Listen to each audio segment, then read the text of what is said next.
Shalom. Ya, sangat-sangat bersyukur dan juga berterima kasih untuk kesempatan boleh menyampaikan firman Tuhan di tempat ini. Nama saya Philip Huang Kohoi, saya marganya Huang, dan hari ini saya ditemani oleh Semu Monita. Kami sudah menikah sudah cukup lama, gitu kan ya. Dan Tuhan karuniain kami 3 orang anak. Dan 3 anak sekarang nggak ada di samping, ya mereka semua keluar di sekolah di luar negeri. Ya puji Tuhan, karena itu semua karena kebaikan Tuhan. Saat ini saya melayani di GKI Mangusar. Dan ya pagi ini sekali lagi ada kesempatan boleh merayakan Paskah bersama-sama dengan Bapak Ibu Saudara sekalian. Mari kita siapkan hati sebelum kita mendengar firman Tuhan. Mari kita berdoa.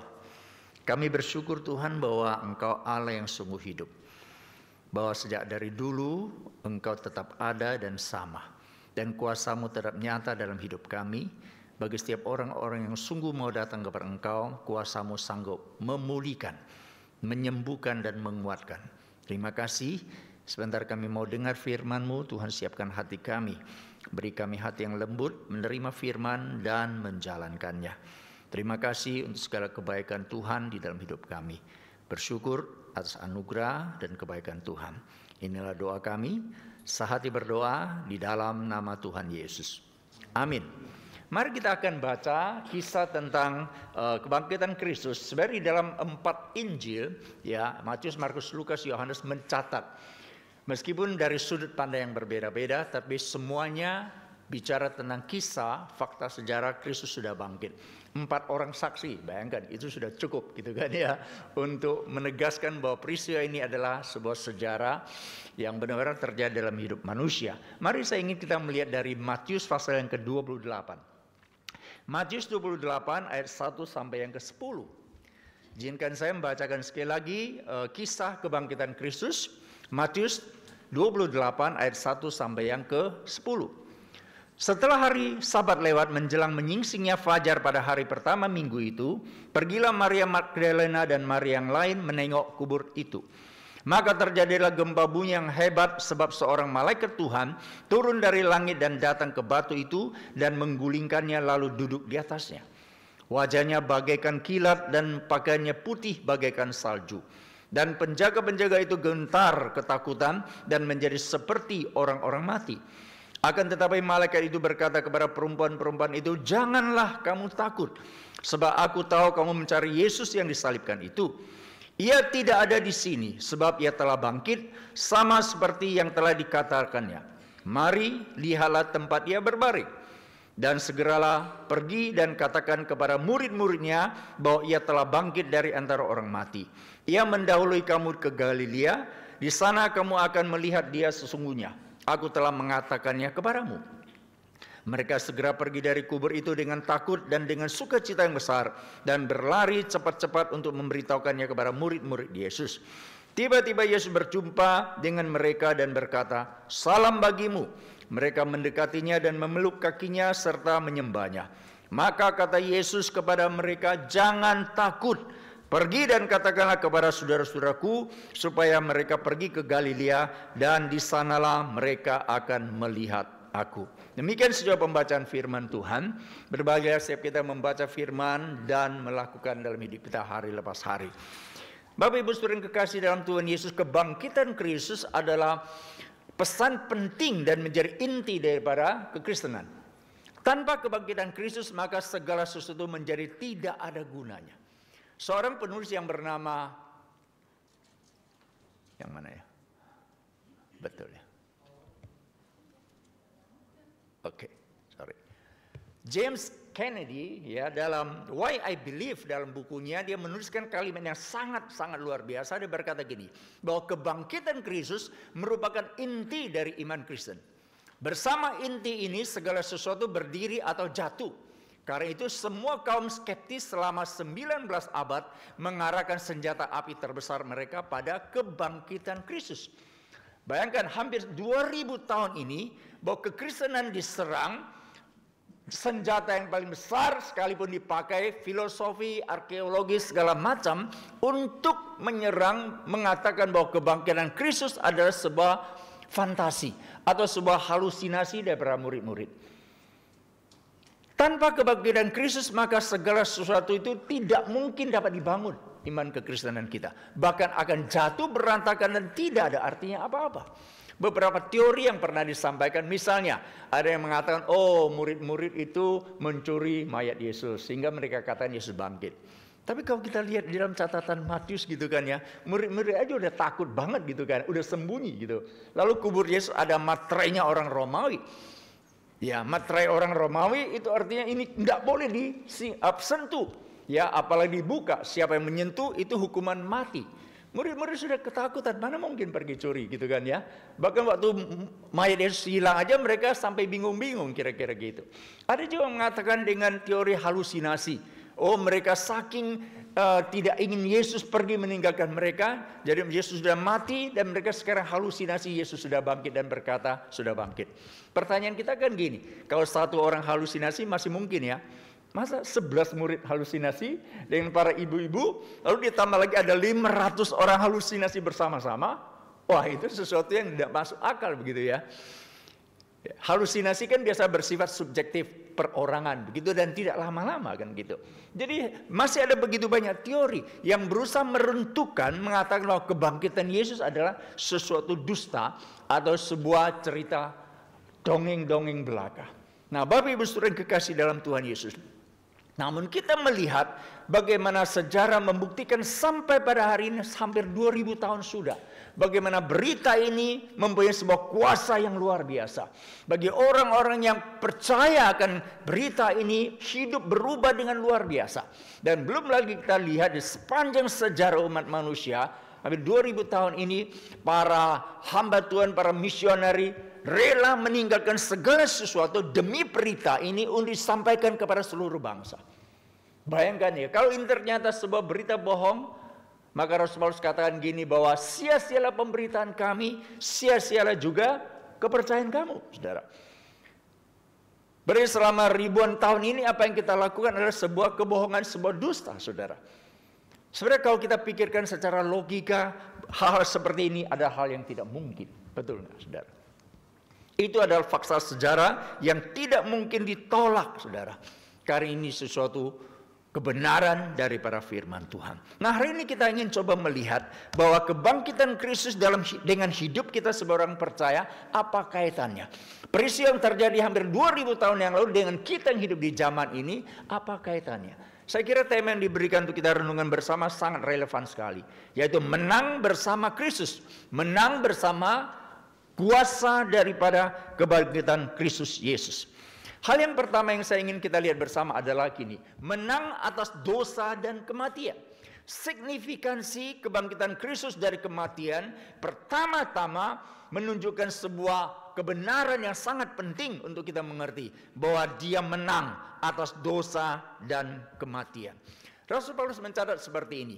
Dan sesudah yang dapat binasa itu mengenakan yang tidak dapat binasa, dan yang dapat mati itu mengenakan yang tidak dapat mati, maka akan genaplah firman Tuhan yang tertulis. Maut telah ditelan dalam kemenangan. Hai maut, di manakah kemenanganmu? Hai maut, di manakah sengatmu?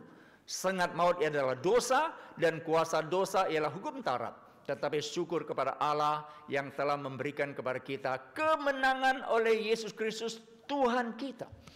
Kebangkitan Kristus menandakan bahwa dia menang atas kuasa dosa dan kematian. Bapak Ibu Saudara, saya kira ini sebuah kemenangan yang paling besar di dalam sejarah umat manusia. Dan juga kemenangan yang paling besar di dalam hidup kita sebagai manusia. Alkitab mencatat bahwa kita dicipta sesuai dengan gambar dan rupa Tuhan, tapi karena pemberontakan Adam, akhirnya manusia jatuh ke dalam dosa. Sejak saat itu manusia menjadi budak dosa, terbelenggu oleh dosa, membelakangi Tuhan. Dosa itu artinya kita terpisah daripada Tuhan. Kita mengambil jalan kita sendiri, hidup dalam pemberontakan kepada Allah dan menuju kebinasaan. Dan kematian setiap manusia menjadi sebuah bukti manusia jatuh ke dalam dosa. Dan Kristus mati untuk kita semua, supaya orang-orang berdosa. Lalu pada hari yang ketiga tak kala dia bangkit dari kematian, menunjukkan apa? Kematian tidak bisa mengkungkung dia di dalam kubur.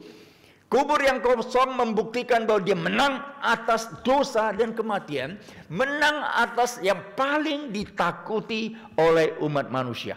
yaitu kematian. Betul nggak, saudara? Hari ini kalau ditanya kita takut mati nggak sih? Ya, saya kira kita semua pasti ya takut gitu ya. Apalagi orang-orang Tionghoa, oh paling takut mati tuh, gitu kan ya. Ya. Karena kita berpikir kenapa manusia takut mati, saudara? Kalau kita pikir-pikir, padahal kita tidak tahu kapan kita akan meninggal, betul nggak? Kenapa kita takut akan hal itu? Saya pikir gini, saudara, kita takut karena apa? Ya mungkin seperti Khairat Anwar ya, kita ingin hidup 1000 tahun lagi di dunia ini. Apa betul Bapak Ibu ingin hidup umur panjang di sini? Mau hidup 200 tahun? Atau 120 tahun begitu ya, terbaring di situ udah nggak usah apa-apa gitu kan ya, tapi masih ada sedikit napas gitu kira. Itu bukankah akan lebih menderita? Jadi karena kita sangat paradoks sekali ya di dalam keinginan kita, begitu kan ya. Manusia kenapa takut mati, saudara? Saya berpikir gini, saudara, karena apa? Karena manusia tidak tahu apa yang terjadi setelah meninggalkan dunia ini, betul nggak? Di dalam relung hati kita, setelah nurani kita tahu bahwa kematian bukan selesai, saudara. Meskipun ada ajaran anggapan berkata, kematian itu seperti kita meniup lilin. Pala cucuilah, selesai. Apa seperti itu? Kalau seperti itu, apa bedanya kematian manusia dengan kematian makhluk yang lain atau binatang, begitu kan ya? Kita secara hati nurani kita tahu bahwa ada hidup setelah hidup ini, saudara. Masalahnya adalah bagaimana hidup yang akan datang ini, yu jingsheng yu laisheng. Betul nggak? Tapi laisheng seperti apa? Nobody knows, kan begitu. Mengapa, saudara? Karena tidak ada seorang pun yang pernah pergi ke sana lalu balik lagi kasih tahu kita, kan begitu. Nggak ada orang yang pernah meninggal lalu hidup lagi kasih tahu kita, oh nanti di sana begini-gini. Nggak ada, saudara. Itu sebab mengapa membuat kita begitu takut dengan kematian. Tidak tahu apa yang terjadi setelah hidup dalam dunia ini, saudara. Kita tahu bahwa di dalam budaya orang Tionghoa, Kongfucu menjadi seorang yang sangat luar biasa. Filosofinya luar biasa, ajaran-ajarannya begitu ya. Bahkan bukan cuma di Tiongkok, di seluruh Asia Tenggara gitu, di mana ada Tionghoa, di situ pengaruhnya sangat besar begitu. Dia seorang guru besar yang sangat luar biasa. Fuzi, dia seorang guru. Suatu hari muridnya bertanya kepada dia, guru, bolehkah aku tanyakan satu pertanyaan? Oh, silakan. Muridnya yang paling pintar ini. Lalu dia tanya, Fuzi, boleh nggak saya tanya satu hal? Bisa nggak guru beritahu saya bagaimanakah hidup manusia setelah hidup di dunia ini? Wow, itu pertanyaan yang paling sulit begitu ya. Dan kita menemukan bahwa Konfusius adalah seorang yang sangat jujur, filsuf yang sangat luar biasa. Ya, akhirnya dia menjawab dengan sangat filosofis, saudara. Dia menjawab gini, Wei zhi sheng, yan zhi si. Artinya gini, hidup sekarang aja nggak ngerti bagaimana hidup nanti. Jawabannya bagus ya, dan sangat filosofis, saudara. Ya, dan itu sebuah kejujuran luar biasa. Dan kita melihat dalam seluruh ajaran daripada Konfusius, Lun Yu di dalamnya, kita tidak menemukan bagaimana mengajarkan hidup nanti. Yang diajarkan Konfusius adalah hidup sekarang ini.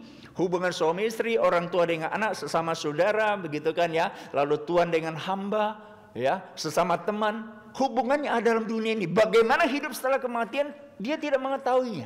Jadi waktu muridnya bertanya seperti itu, dia menjawab dengan sangat jujur. Hidup sekarang aja sulit dimengerti, bagaimana hidup nanti, saudara. Oh, saudara yang kekasih, memang hidup sekarang di dalam dunia ini sangat sulit untuk dimengerti. Betul nggak? Banyak hal yang terjadi di luar dugaan dan sangkaan kita.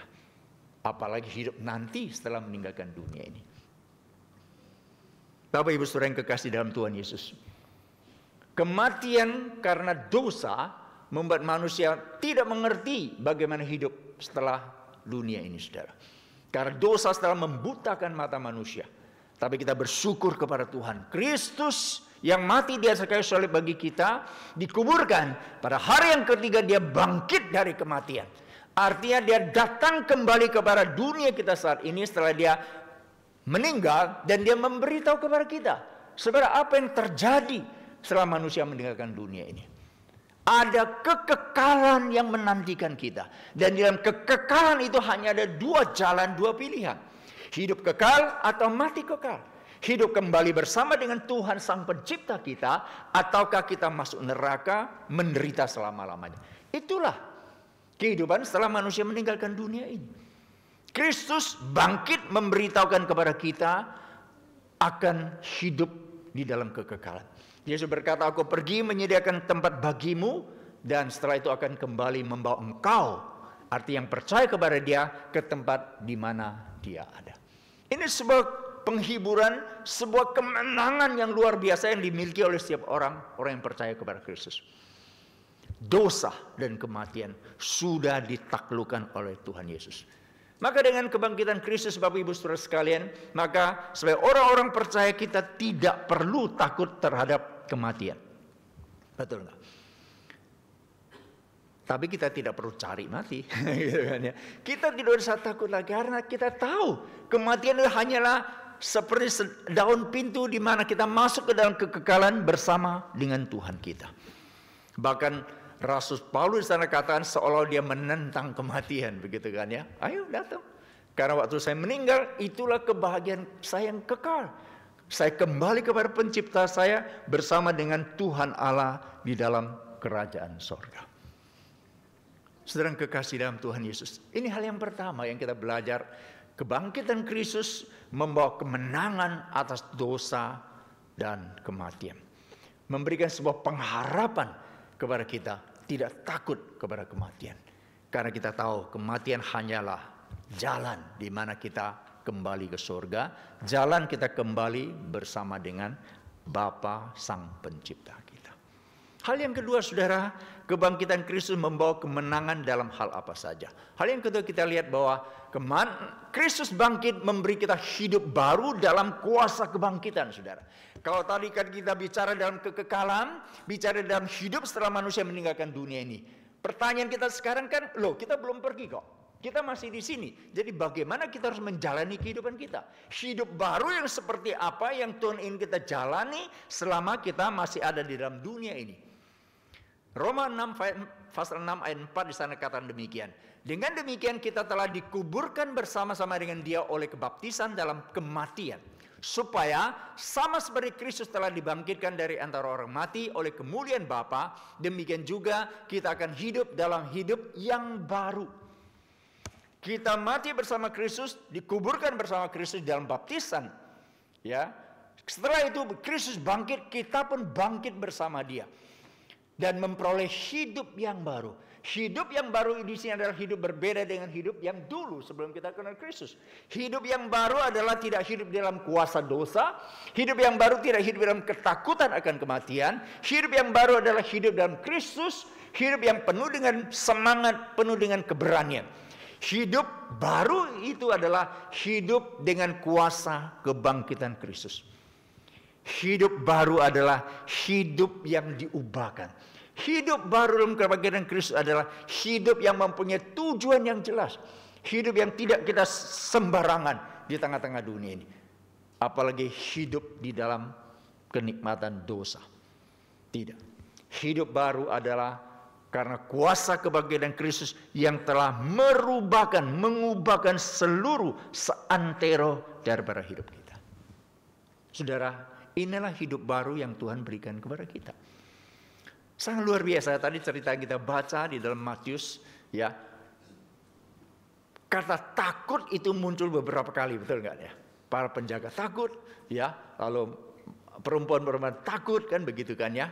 Tapi kata takut juga muncul dari malaikat. Jangan takut, begitu kan ya. Dan yang luar biasa adalah Yesus setelah bangkit, kalimat pertama dia berkata apa? Jangan takut juga, saudara. Saudara, ini sangat menarik, gitu kan ya. Beberapa penafsir Alkitab coba menghitung gitu ya. Di dalam Alkitab itu kira-kira kata takut itu muncul 366 kali, saudara. Artinya apa, saudara? Cukup satu kali pakai sehari. satu tahun kan 365 hari kan gitu ya. Oh, masih ada sisa satu. Oh, para saat yang paling takut boleh pakai 2. Kira-kira gitu kan ya. Saudara, hidup baru adalah hidup dengan iman kepada Kristus. Hidup baru oleh karena kebangkitan Kristus adalah hidup di dalam keberanian, saudara. Menghadapi hidup kita.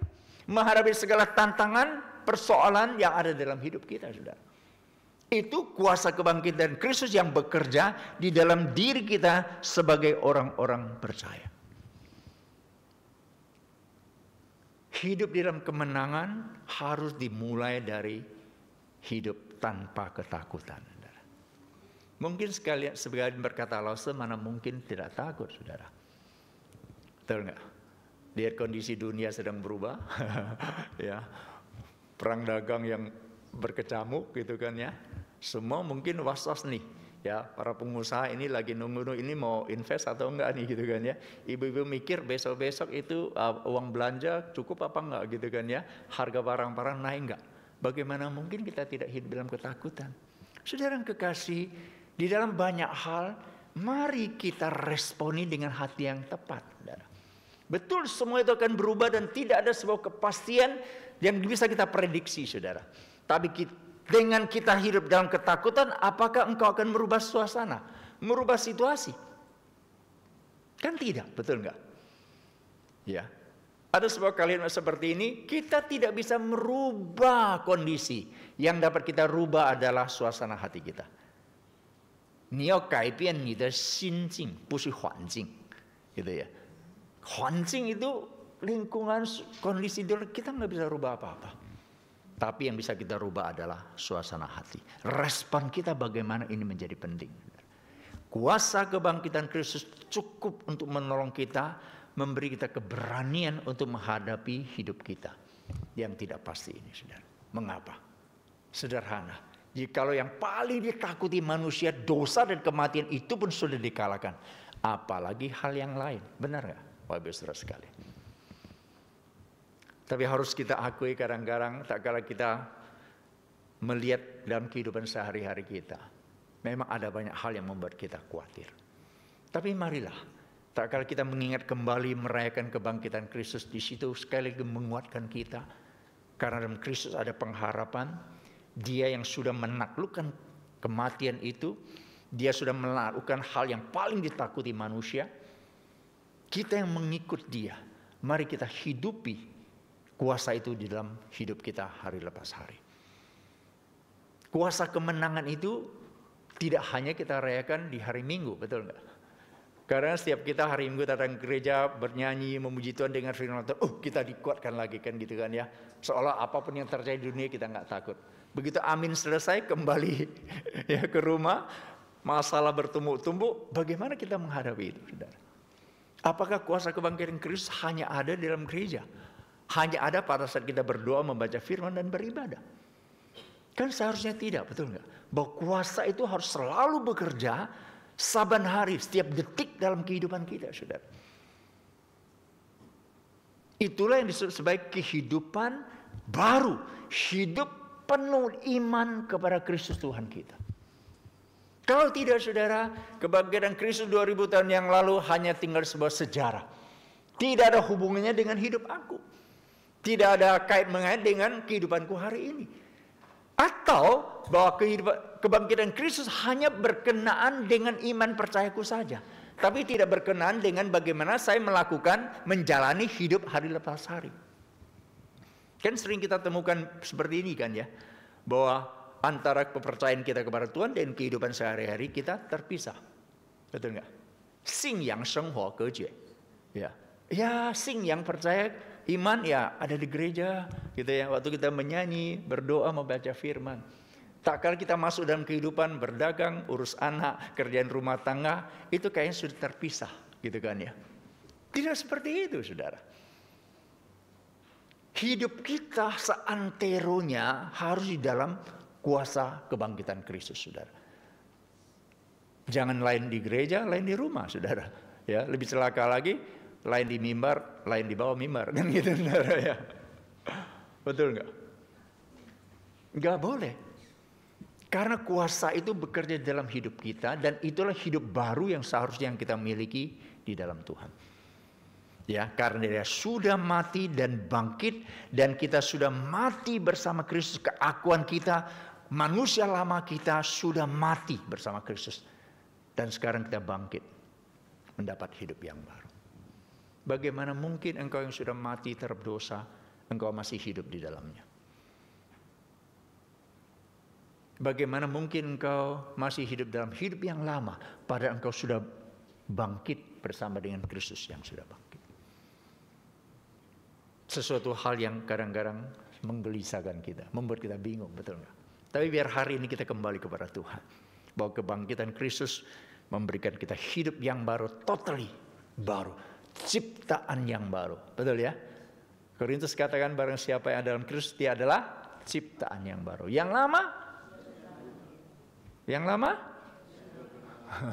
Enggak juga, kayak masih ada gitu kan ya. Ya masih dikit-dikit disimpan gitu kan ya, sayang gitu. Enggak seperti itu. Ya. Mau pakai baju yang baru, yang lama nggak mau dilepas. Enggak bisa kan begitu. Enggak enak kan gitu Saudara ya. Jadi yang lama berlalu, sesungguhnya yang baru sudah datang. Itulah kemenangan yang dibawakan oleh Kristus melalui kebangkitannya. Hal yang terakhir Saudara, saya kira ini juga menjadi sebuah pemikiran kita, bahwa kebangkitan Kristus membawa kita kemenangan di dalam setiap pergumulan kita, Saudara.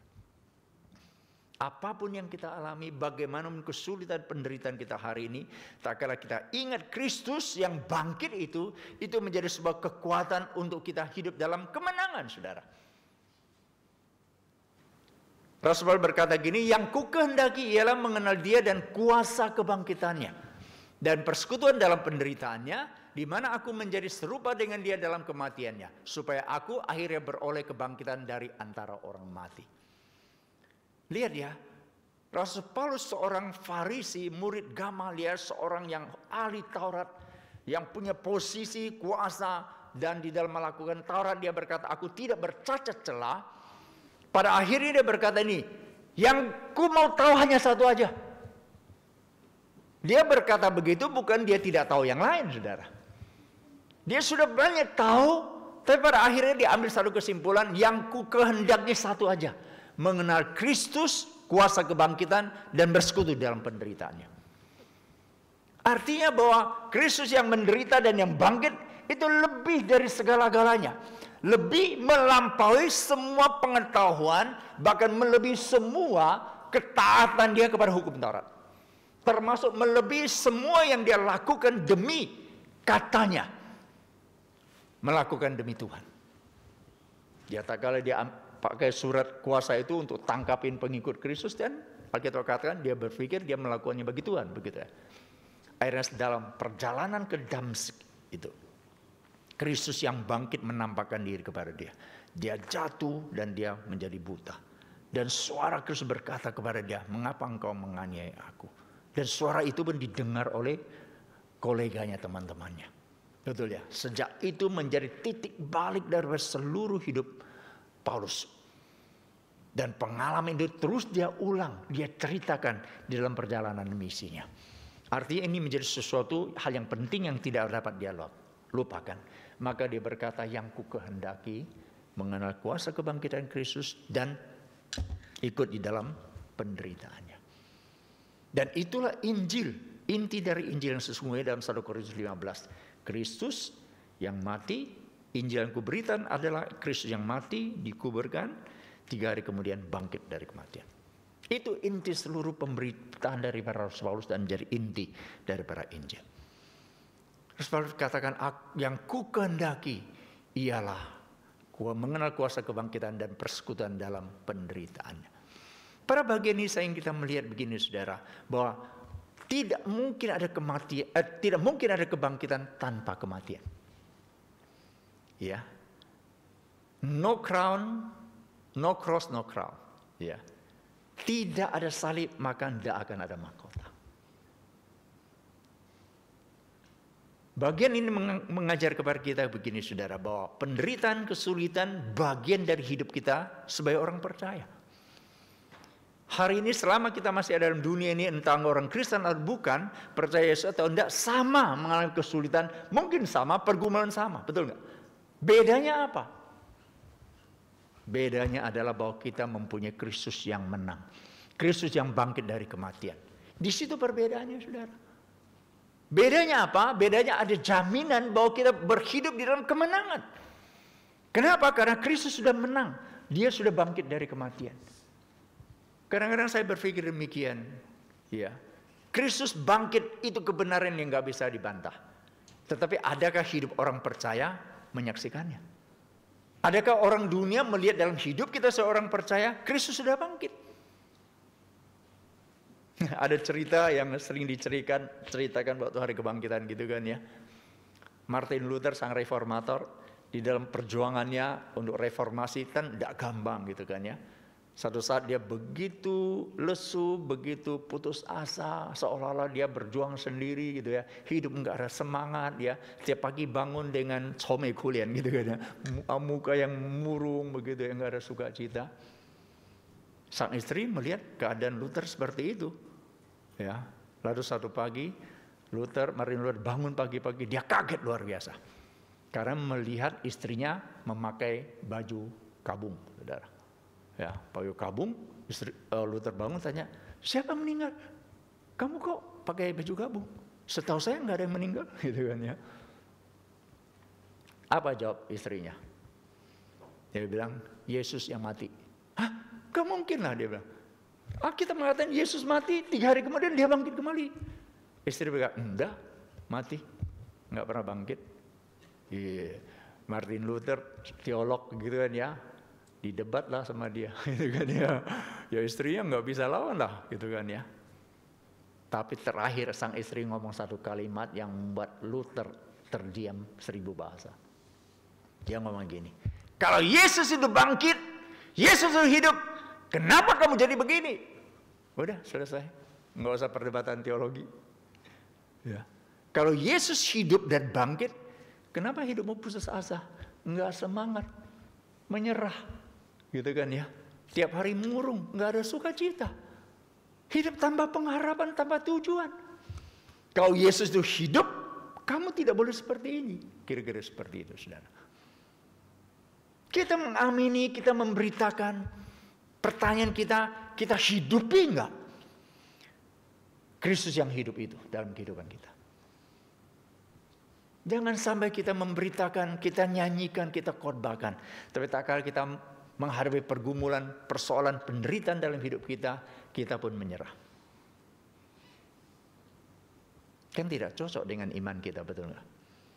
Janganlah hidup seolah-olah Yesus masih terkubur di sana. Dia sudah bangkit. Malaikat bilang, dia tidak ada di sini. Kamu mencari Yesus? Dia yang hidup di antara orang mati? Ini pertanyaan sangat paradok begitu kan ya. Dia nggak ada di sini, dia sudah bangkit. Seperti dia yang katakan kepada kamu, dia sudah tidak ada di sini dan dia sudah bangkit. Kristus bangkit memberi kita kuasa, kemenangan, jaminan untuk terus bertahan, menang dalam setiap pergumulan hidup kita, saudara. Kebenaran itu tidak hanya tertulis dalam Alkitab, tapi biar kebenaran itu juga tertulis di dalam setiap lembar kehidupan kita. Di setiap perilaku kita, setiap tutur kata kita. Sehingga dunia melihat, betul, Yesus itu bangkit dari kubur. Jangan sebaliknya. Tak kala kita mengalami kesulitan, pergumulan, kita kompromi dengan dosa. Kita lari kenyataan, saudara. Kita putus asa. Kita putus harap kita, tak ada semangat hidup, saudara. Maka bagaimana dunia bisa melihat Kristus hidup? Gak mungkin, saudara. Saudara yang kekasih dalam Tuhan Yesus, kuasa kebangkitan Kristus terlalu besar, saudara. Dan kuasa besar itu terus bekerja di dalam diri kita, saudara. Saya akhiri dengan sebuah kisah. Seorang yang bernama Frank Morrison. Ya kira-kira tahun 1930-an begitu ya. Dia seorang agnostik, seorang penulis ya, legendaris dari Inggris begitu. Tapi dia tidak percaya Yesus Kristus bangkit, saudara. Bahkan muncul belas kasihan kepada orang Kristen. Dia berkata gini, waduh orang Kristen kasihan banget ya, percaya Yesus bangkit. Itu kan cerita dongeng, mitos, karangan kan begitu. Siapa yang bisa membuktikan bahwa Yesus itu bangkit? Maka muncullah keinginan tahunnya dan dengan tujuan begini. Gue mau teliti arkeologi, sejarah, ya, wawancara, dan ternyata dia seorang wartawan kawakan juga gitu kan ya. Saya akan kumpulkan bukti-bukti dan saya akan tuliskan satu buku. Kasih orang Kristen. beritahu mereka, jangan bodoh seperti itu. Percaya Yesus bangkit itu adalah kenyataan. Saya akan buktikan dengan bukuku dan saya akan kasih tahu semua orang Kristen. Yesus bangkit hanyalah sebuah dusta. Mulailah dia menyelidiki, ya survei, ya baca, arkeologi segala macam. Saudara. Sudah cukup lama bertahun-tahun, akhirnya benar saudara. Dia tulis satu buku. Cuma judulnya agak aneh. Judulnya adalah The Book Refused to be Written. Buku yang enggak bisa ditulis, saudara. Kenapa judulnya seperti itu? Ternyata kisahnya seperti ini. Di dalam perjalanan penyelidikannya itu, mengumpulkan bukti arkeologi dan wawancara dan sebagainya, dia temukan satu hal. Bahwa untuk membuktikan Kristus bangkit adalah ilusi, itu lebih sulit daripada membuktikan Kristus bangkit adalah fakta. Dalam perjalanan penemuannya itu saudara, satu hari dia bertekuk lutut, mengakui dosanya dan terima Yesus sebagai Tuhan dan Juru Selamat. Buku tulis ditulis nggak? Ditulis saudara. Cuma sebaliknya, buku yang ditulis adalah membuktikan sejarah-sejarah arkeologi bahwa Kristus bangkit adalah sebuah fakta saudara. Maka dia kasih judulnya The Book Refused to be Written. Ya nggak bisa ditulis saudara, ditolak untuk ditulis. Akhirnya buku itu diterjemahkan ke dalam banyak bahasa dan akhirnya judulnya dirubah. Who moved the stone? Siapa yang menggeser batu itu saudara? Dan buku ini menjadi berkat luar biasa bagi banyak orang-orang Kristen. Kristus bangkit sebuah fakta sejarah. Saudara, sebenarnya satu hal yang sangat logis betul ya. Kalau Kristus bangkit itu adalah sebuah dusta hampir 2000 tahun, begitu banyak orang percaya dusta.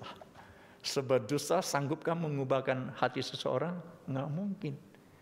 Ya, para misioneri, para hamba Tuhan bahkan yang meninggalkan zona nyamannya, kemungkinan menjadi tenar besar, pergi ke tempat-tempat yang jauh untuk memberitakan Kristus yang bangkit. Bukankah itu sesuatu yang sangat ironi?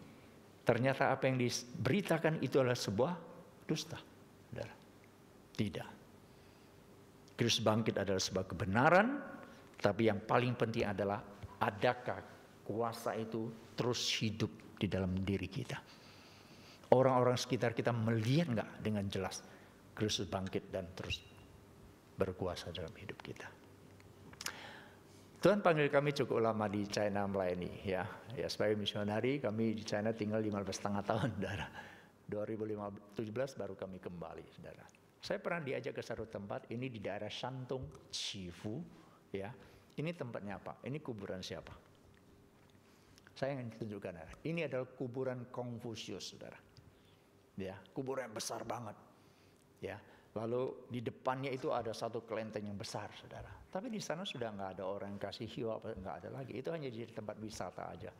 Waktu teman saya bilang, ayo Philip saya ajak kamu ke satu tempat. Saya bilang kemana? Ke Chifu. Dia bilang di sana ada apa? Kau cuma lihat-lihat pemandangan? Enggak deh. Dia bilang kamu pasti akan suka. Disitulah kuburannya Konfusius. Akhirnya saya pergi, wah inilah dia. Ya, kuburannya di situ dan besar gitu kan ya. Ini kuburan Konfusius. Saya coba cari juga, ini kuburan Yesus. Sama-sama kuburan ya, bedanya apa? Yang satu tulang belulang masih ada di situ, yang satunya lagi kosong. Nggak ada lagi. Ya. Apapun bagaimanapun kuburan Yesus yang dikatakan pada abad pertama itu seperti ini atau yang seperti ini saudara. Beda-beda begitu kan ya, itu tergantung grade-nya gitu ya, A, B, C. Tapi satu hal yang bisa dipastikan, kuburan Yesus ada dalamnya kosong. Dan itu adalah bukti sejarah yang sangat konkret setiap kita. Pemuka agama, pemimpin agama, pendiri agama manapun juga, sampai waktunya mati. Dikubur, tulang belulang taruh di sana. Tapi hanya Kristus, Yesus, waktu dia mati, dikuburkan, 3 hari kemudian, dia bangkit dari kematian, saudara. Maka patutlah dia disebut sebagai Ciucu, juru selamat. Bukan Ciaucu, pengajar agama atau pendiri agama. Beda dikit ya. Jiuzu和教主 beda banget. Secara esensi beda. Kalau jiuzu dia mengajar, pemuka agama. Tapi jiuzu dia penyelamat, juru selamat. Yang namanya juru apa coba? Tukang gitu ya. Juru kunci, ahlinya di kunci kan, buat kunci kan ya. Juru masak, nah itu khasnya di mana. Kalau juru selamat, ya tugas khususnya menyelamatkan kan gitu. Ya, jiuzu dia bukan hanya jiauzu, pendiri agama, atau jiauzu, pengajar. Tidak. Bedanya jelas. Seorang juru selamat dengan seorang pengajar. Kalau hari ini engkau tiba-tiba jatuh ke sungai dan engkau tidak bisa berenang, maka datanglah jiauzu, pengajar agama, dan berkata, sini tak ajarin berenang. Ya, dan tanganmu, kakimu ditendang gitu kan ya. Ini begini caranya. Dia belum mengajar selesai, kamu udah kelelep gitu kan, udah mati. Itu pengajar. Tapi Yesus sebagai jiuzu, juru selamat beda. Tak kalau kita terpeleset jatuh ke sungai nggak bisa berenang, apa yang dilakukan Yesus?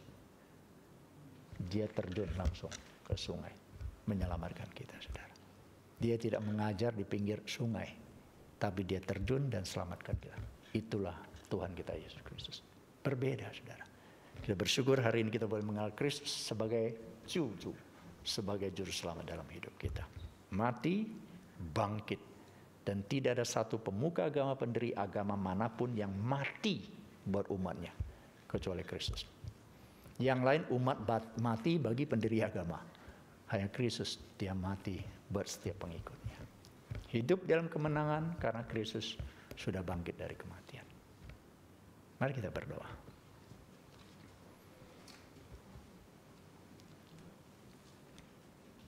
Entah sudah berapa kali kami merayakan, memperingati kebangkitan Kristus. Entah sudah berapa kali kami mengkhotbahkan, mendengar, membaca berita kebangkitan Kristus. Benar Tuhan bahwa itu adalah sebuah fakta sejarah. Karena sampai hari ini, kebangkitan Kristus tidak bisa disangkali. Kebenaran yang ditegakkan tidak pernah berubah. Tapi ya Tuhan, satu yang harus selalu kami pikirkan.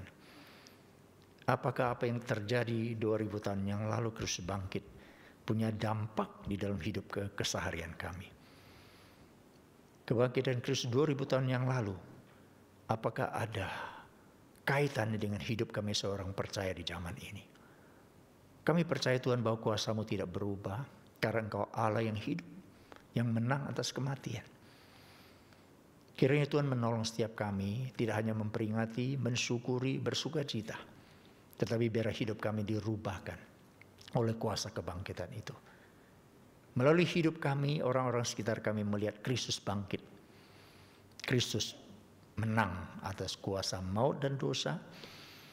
Dan Kristus memberikan kami hidup yang baru dan kekuatan di dalam kami menghadapi setiap pergumulan hidup kami. Terima kasih Bapa. Pakailah kami yang lemah, terbatas ini, sehingga hidup kami menceritakan, menyaksikan Kristus yang bangkit.